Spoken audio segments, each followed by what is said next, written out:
forma cíclica, daí dá um ano para cá também.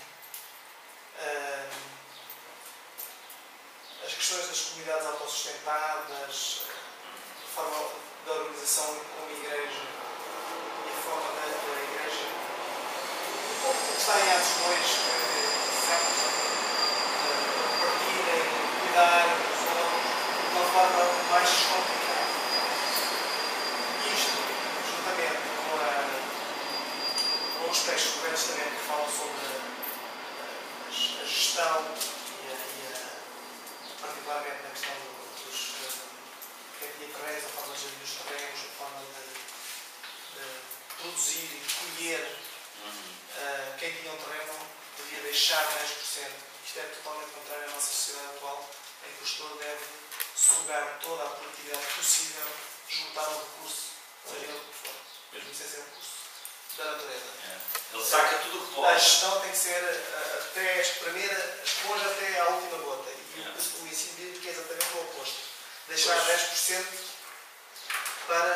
A Bíblia é de facto um manancial, não é? de instrução que é contracorrente. E depois de eu ter dado aqui, na visão da semana passada, tinha um artigo sobre a comunidade autossustentável. E os exemplos que vêm em Portugal são das comunidades pobres, das laranjeiras. Quer dizer, eles fazem-nos.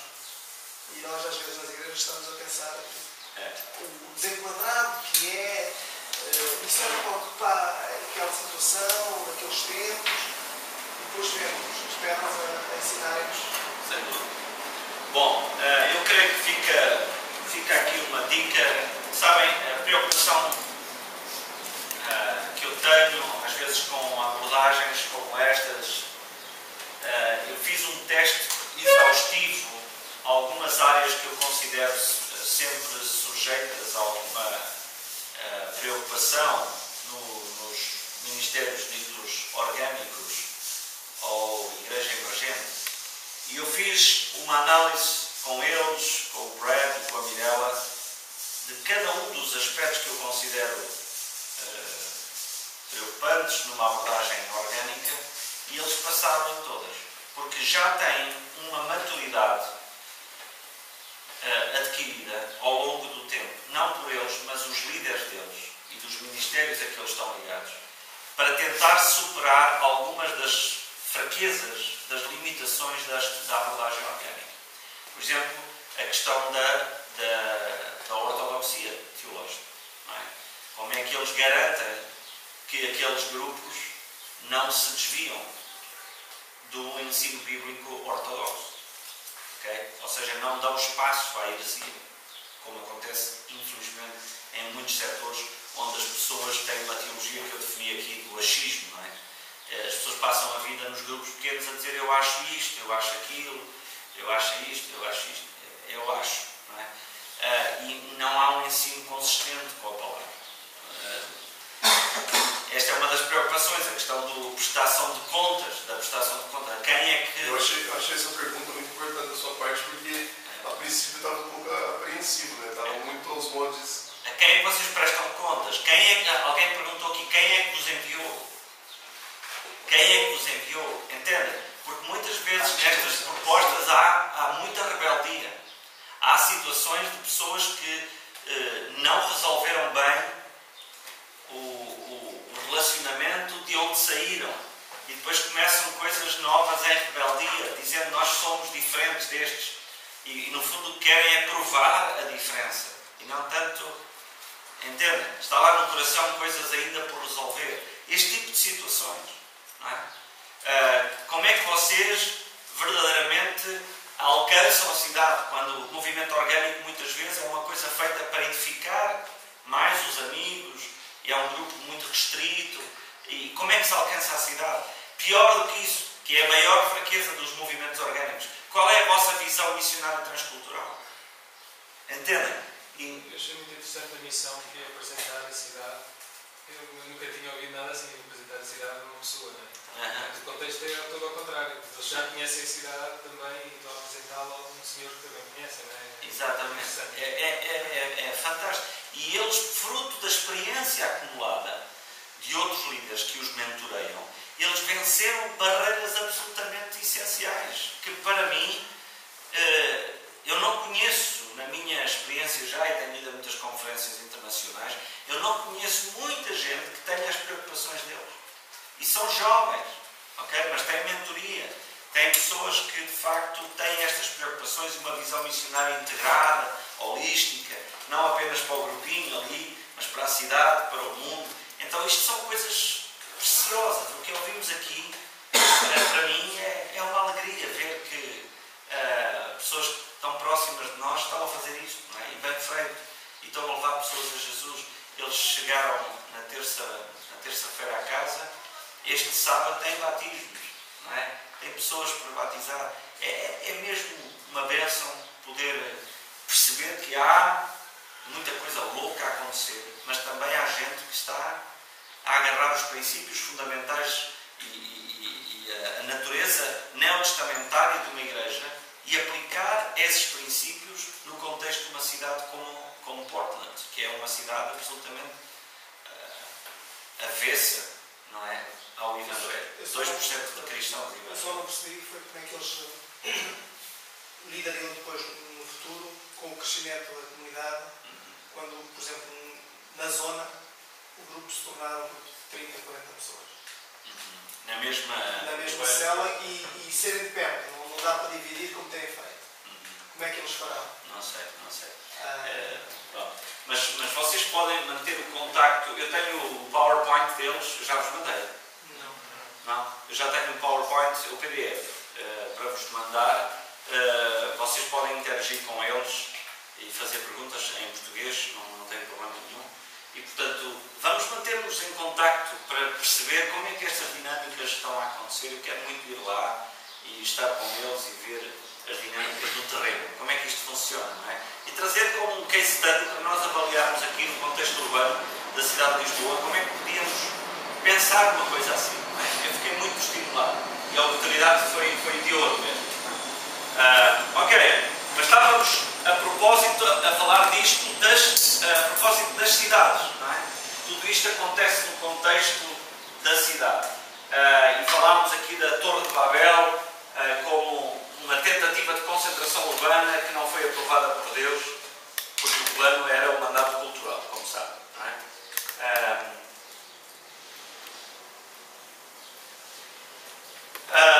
Depois, só aqui umas referências de natureza histórica para referirmos as evoluções históricas no que diz respeito às cidades. Portanto, a primeira etapa da evolução das cidades, 5000 a.C. até 500 depois de Cristo, até à queda de Roma, quando se estabeleceram grandes cidades como Jericó, Biblos, Jerusalém, Babilónia, Nínive, Atenas, Esparta e Roma, eram chamadas polis e ainda muitas delas funcionam como tal.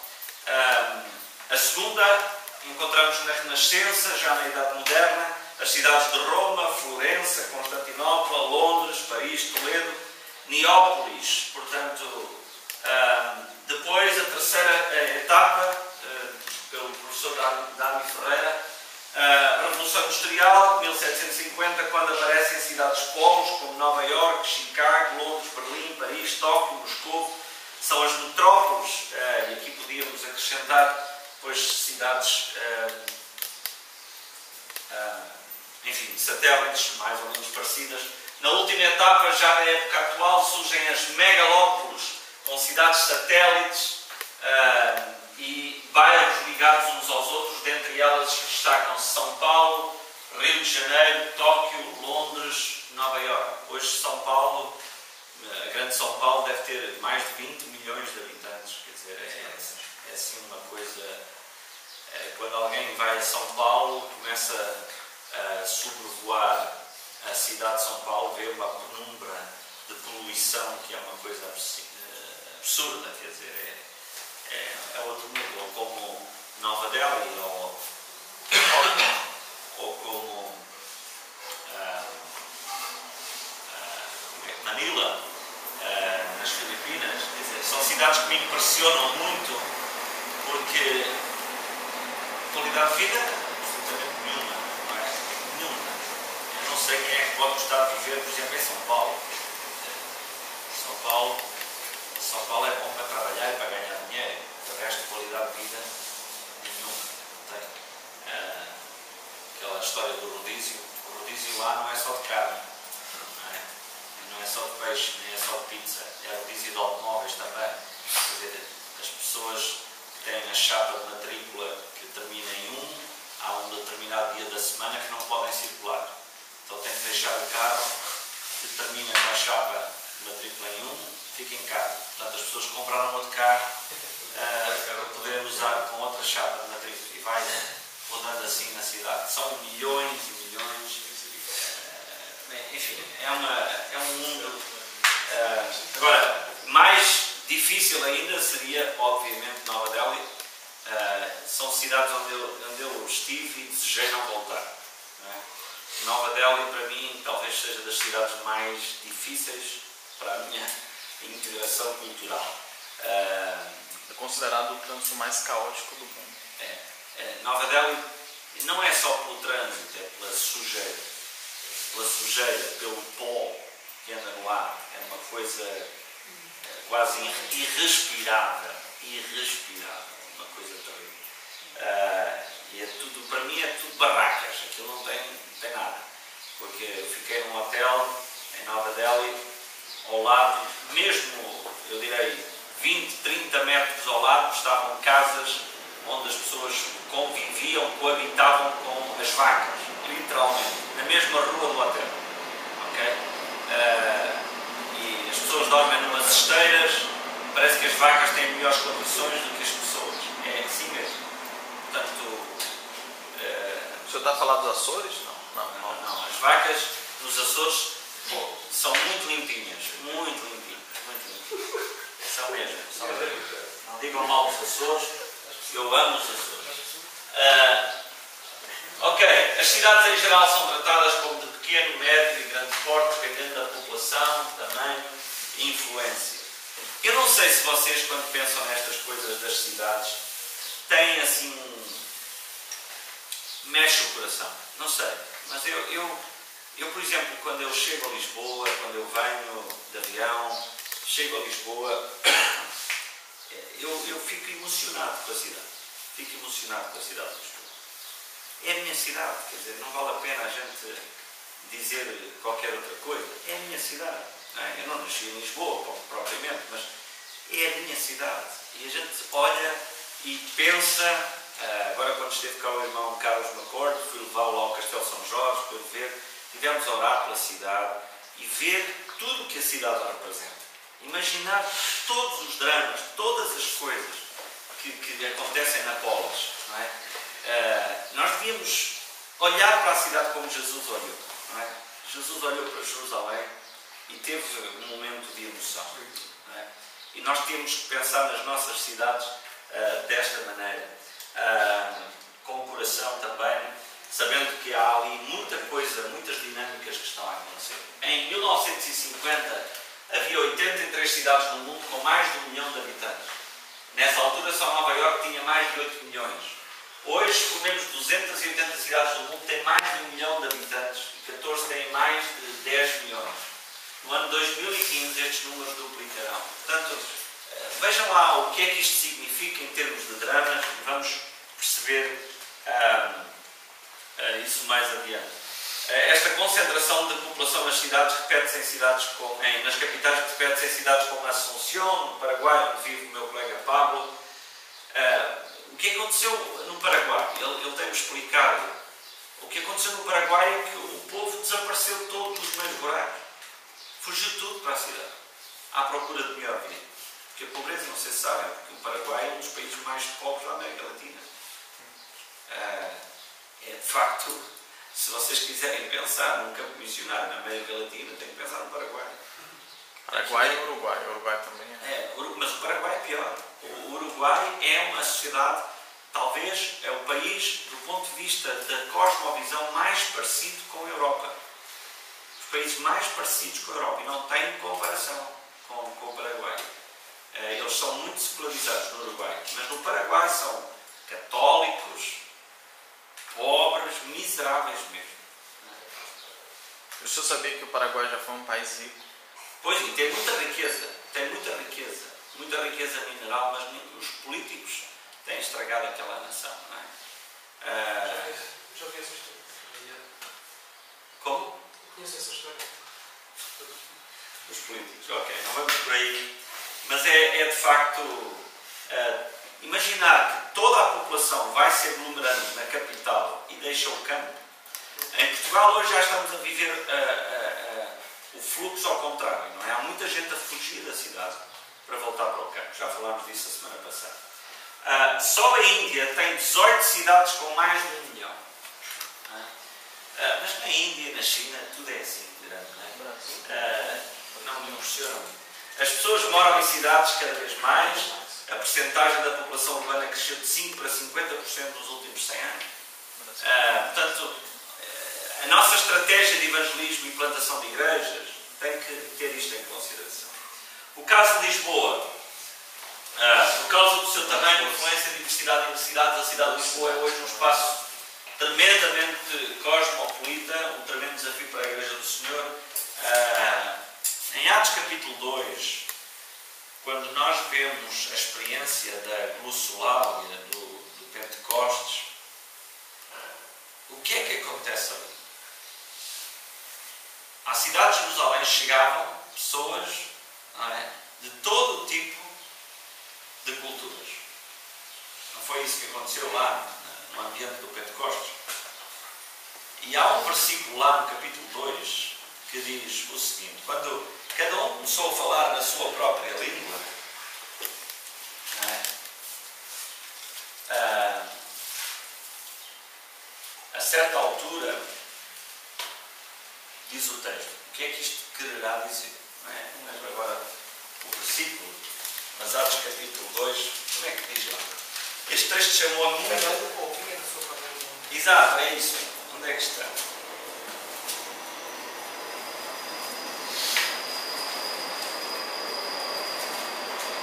Versículo 12. E todos se maravilharam. Portanto, vamos começar no 8. Como, pois, os ouvimos cada um na nossa própria língua em que somos nascidos? Partes e Medas, Elamitas e os que habitam na Mesopotâmia, e Judeia, e Capadócia, Ponto e Ásia, e Frígia, e Panfilia, Egito, e partes da Líbia, junto a Cirene, e forasteiros romanos, tanto judeus como prosélitos, cretenses e árabes, todos os temos ouvido nas nossas próprias línguas falar das grandezas de Deus, e todos se maravilhavam e estavam suspensos, dizendo uns para os outros: que quer isto dizer? Esta pergunta mexeu comigo em 2003. Que quer isto dizer? Quando Deus traz para a cidade pessoas de tantas origens étnicas, e quando de repente o Espírito Santo faz aquilo que alguns chamaram uma forma de chamar a atenção, não é? Porque o que Deus queria fazer não se esgotava com a experiência do falar línguas estranhas, não é? O que aconteceu é que, a partir daí, o Senhor chama a atenção deles para poder Pedro pregar aquele sermão fantástico, não é? E, portanto, o que é que isto quer dizer quando Deus traz pessoas para a cidade de tantas outras culturas? E quando o Espírito Santo começa a querer trabalhar na vida delas? O que é que isto quer dizer para nós? Bem, e a minha resposta a essa pergunta foi: bem, para alguns é uma ameaça. Olha, imaginem lá agora os brasileiros entrarem-nos pelas igrejas adentro. Agora os africanos, depois os ucranianos. O que é que isto quer dizer? Quando os ucranianos começam a entrar-nos pelas igrejas adentro. Aconteceu quando o meu irmão era pastor aí numa igreja, apareceu lá um homem, uma certa manhã, com um dente de ouro. Assim, daqueles dente de ouro, e o meu irmão recebeu e perguntou-lhe, ele não sabia falar. A única coisa que ele percebeu é que ele estava aqui em Portugal para tentar ganhar o seu sustento. segunda conversa, o meu irmão percebe que ele é pastor. Ele é pastor, estava aqui em Portugal a trabalhar na construção civil. Um pastor da Ucrânia. Sabem quem é? O pastor Yuri Bodyachuk. O pastor Yuri, hoje, eu estive reunido com ele e com o Tiago esta semana. O pastor Yuri tem uma igreja no Porto, outra igreja aqui em Lisboa e tem mais 15 grupos pelo país. Folgado também. É assim. Estão a ver? O que é que isto quer dizer? O que é que isto quer dizer? E foi a primeira vez que ele entrou numa igreja, o pastor era o meu irmão. E o meu irmão acolheu e deu-lhe todo o apoio, reconheceram-no como pastor, falaram com a União Batista da Ucrânia, foi todo o processo tratado, ele foi contratado pela Convenção Batista Portuguesa para ser missionário para os ucranianos e para os imigrantes de leste em Portugal. E ainda está aí, sustentado pela Convenção Batista Portuguesa. Isto é uma coisa maravilhosa, não é? O que é que isto quer dizer? Estão a ver? Quando o Senhor traz à cidade tantas culturas, o que é que isto quer dizer? O que é que isto quer dizer? Não são portas abertas. Eu no livro que eu escrevi, eu respondi, já que o povo português não está a cumprir a grande comissão, os povos da terra não estão a ser alcançados pelos portugueses, os povos da terra vêm aos portugueses. E é isso que está a acontecer. E ainda está a acontecer. Em Lisboa e na sua área metropolitana, 4 milhões de habitantes. Estamos a falar dos 19 municípios que reúnem a área metropolitana, que constituem a área metropolitana de Lisboa. 19 municípios, 40 milhões, 40% da população, 4 milhões de habitantes. Portanto, ponham isto, mais os 2 milhões do Porto, não é? Os 2 milhões, 4, 6, o resto, entendem? O resto é nada. O resto não é o ambiente urbano. Anda o resto a trabalhar para esses todos. Não, o que eu estou a dizer é que o ambiente urbano está todo concentrado nestas duas cidades. Estão a ver? Estas duas cidades congregam 60% da população. Depois temos os Açores, a Madeira e temos as áreas chamadas mais periféricas, não é? O Algarve, obviamente, começa a ter uma projeção maior, mas hoje em dia ainda a cidade de Faro tem muito poucos habitantes. Quantos habitantes é que Faro tem? 60 mil. 60 mil. Só? 60 mil sabem que o Cacém tem mais habitantes que Faro. Acho que em Queluz também, ó. Sim, Queluz não sei, mas o Cacém tem 80 mil habitantes. Não é? O Cacém tem mais habitantes que Coimbra. Coimbra é a terceira cidade do país e tem 65 ou 70 mil habitantes. Portanto, agora, o que eu estou a falar não estou a qualificar as cidades. Eu estou a dizer o aglomerado urbano está basicamente em Lisboa e Porto. Não é? Sim. Pastor, quando eu cheguei cá em Portugal, foi uma das coisas que eu notei, que eu fiquei fascinado. Foi essa questão multicultural que a gente encontrava nos comboios. Né? Eu venho da região do Brasil, que é o interior do Brasil. A capital do meu estado é a terceira maior cidade do país.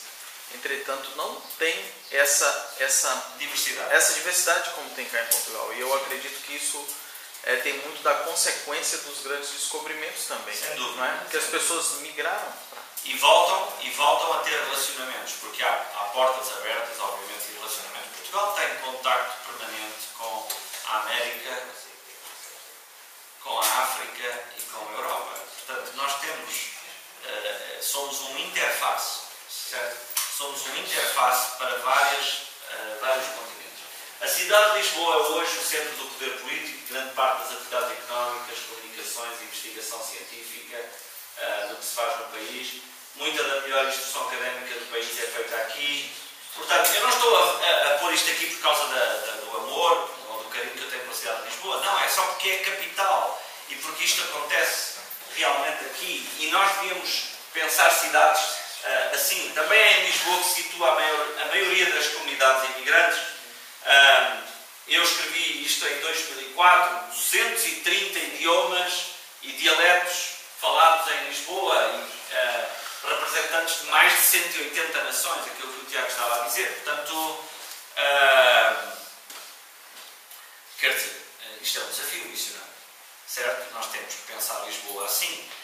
Temos-nos dado conta, agora falando do projeto Minha Esperança, que não há em Lisboa um ministério sério, voltado para muçulmanos.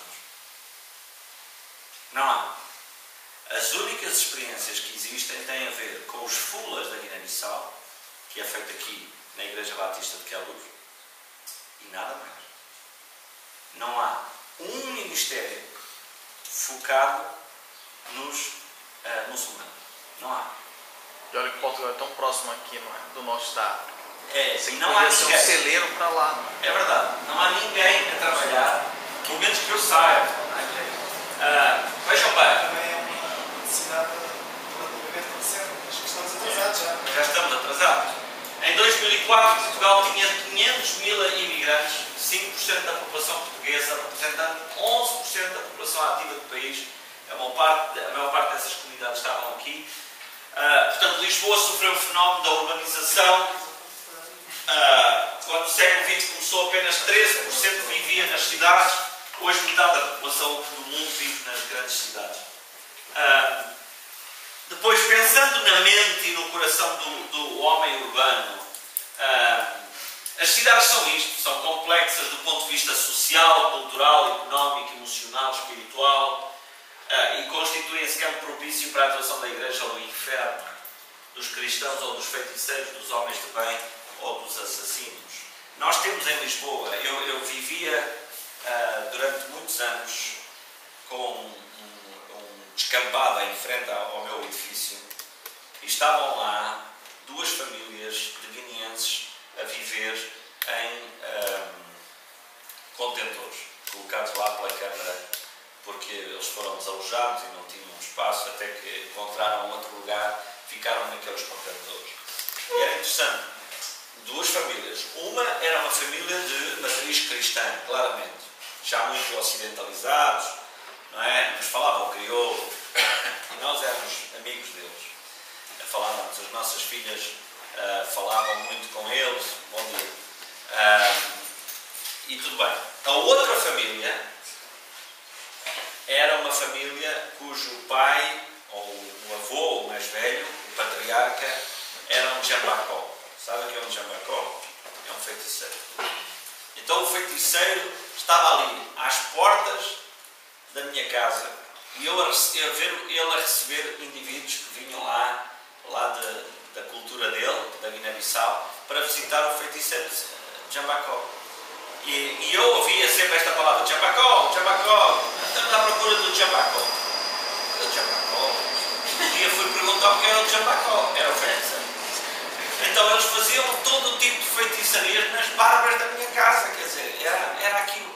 Eu estou numa cidade, estou no concelho de Cascais, que é, enfim, considerado INE, não é? Concelho de Cascais. E à porta da minha casa eu tenho prática de feitiçaria no estilo mais animista, medieval, que pode haver africano, de religiões tradicionais africanas, dentro do meu ambiente. Portanto, não foi preciso eu ir lá para um bairro lá da Cova da Moura, não sei o quê. Não, é em Cascais. Entendem? E, portanto, nós temos esta situação. Temos os cristãos e os feiticeiros. Só na minha praça, onde eu moro, naquela altura havia 4 pastores. Os pastores e os feiticeiros estavam lá todos. Não é? Entendem? Nós estamos a conviver na cidade com o céu e o inferno. Não é? Temos estas coisas. Por isso é que o Agostinho falava, não é, da cidade de Deus e o inverso. Não é? E a cidade do diabo. Por isso é que os brasileiros fizeram aquele filme lá. Como é que se chama? Cidade de Deus? Não é? Cidade de Deus, e agora Elite 1, a Tropa de Elite 1, Tropa de Elite 2, que é uma boa descrição do que são cidades. Hoje, não é? Eu só vi aí o trailer do Tropa de Elite 2, mas estou muito interessado em ver aquele filme. Porque aquilo é uma boa imagem. Não sei se alguém já viu. No final termina. Dizem que o 2 é muito. Eu vi visão, isso, uma cosmovisão muito melhor do que o 1. Um é muito mais violento, o 2 tem uma cosmovisão. Mas eu já vi excertos do Tropa de Elite 2 e é um filme que eu acho que vale a pena a gente ver. Vale a pena. Já viste os dois? Portanto, na cidade temos isto, são desafios evangelísticos, gente. E nós temos que ver a cidade assim. Pastor, o próprio apóstolo Paulo, o paradigma do apóstolo Paulo, ele evangelizava, procurava os grandes centros. Claro. A cidade em que vivemos é campo de batalha entre Deus e o diabo.